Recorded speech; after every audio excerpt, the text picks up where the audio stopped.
All right, let's talk about the U.S. national debt. Now, I know, it sounds complicated, maybe even a little boring. But forget the endless charts and the confusing jargon for a minute. We're going to break this whole thing down with a simple story. A story about a party, some duct tape, and a whole lot of water.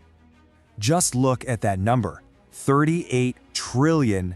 I mean, that's the tab America has run up. It's a number that gets thrown around all the time, but seriously, what does it actually mean? What does it feel like for an entire country to be that deep in debt? So yeah, that's the big question, right? How on earth does a country get here? Well, the answer is actually a lot simpler than you'd think, and it all starts with a party. To really get a handle on the spending, I want you to imagine the most epic, out-of-control party you can possibly think of. You know, the kind of celebration with absolutely zero limits. Okay, so here's the first part of our story, the Miami bachelor party. This is where the spending just never, ever stops. And believe me, this metaphor is the first key to understanding how we got to that $38 trillion number. This quote just nails it, doesn't it? Blowing through cash faster than a bachelor party in Miami. Just picture it, money being spent on literally everything, for everyone. We're talking new programs, tax cuts, emergency funds, you name it. The spending is just relentless, and there's not a lot of thought going into who's going to pay the tab at the end of the night.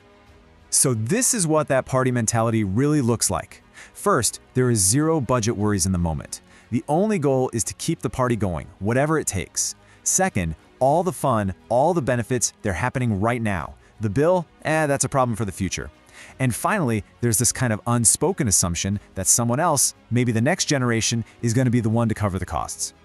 Okay, so you might be wondering, if there's this massive, reckless spending spree going on, why isn't everything just falling apart? It's a great question. Why do things still feel, relatively normal for so many of us? Well, the answer lies in our next metaphor. So while the government is running up the tab, the economy is being held together by something surprisingly common, but also pretty flimsy, and that is consumer debt. This, my friends, is our duct tape. This slide paints a really powerful picture. From a distance, the economy can look like a strong, solid wall. Things seem to be working. But when you get up close, you see the reality. It's actually full of cracks, and it's all just being held together by layers and layers of duct tape. That's our credit cards, our car loans, our mortgages. And this right here is the duct tape economy. The absolutely crucial point is that this is not a long-term solution, not even close. It's a patch. It allows people to keep spending, which makes the economic engine look like it's running smoothly. But it doesn't actually fix any of the fundamental problems. It just hides them from view for a little while.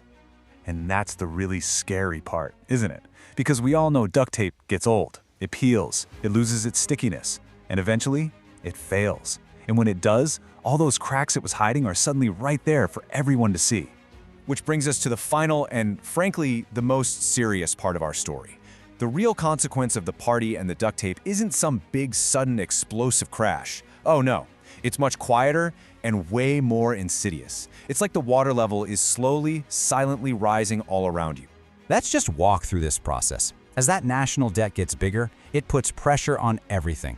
Interest rates can go up, making it more expensive for anyone to borrow money. This, in turn, inflates costs for all of us. And as everyday things get more and more expensive, what happens to our personal savings? They just evaporate. And when enough people are stretched that thin, the whole economy slowly starts to sink under the weight of it all. This right here illustrates the real danger perfectly. A tidal wave is obvious, right? You see it coming and you run. But a rising tide? You might not even notice it at first. Your feet get a little wet, then it's up to your ankles. By the time you realize you're in real trouble, you're already struggling just to keep your head above water. So, after the party, after the duct tape, and after the water starts rising, we are left with one fundamental question. Who is ultimately going to be responsible for that $38 trillion bill? So let's do a quick recap. We started with that wild Miami bachelor party. That was our metaphor for massive, unchecked government spending. That whole mess was then patched over with the duct tape of consumer debt, creating this illusion of stability.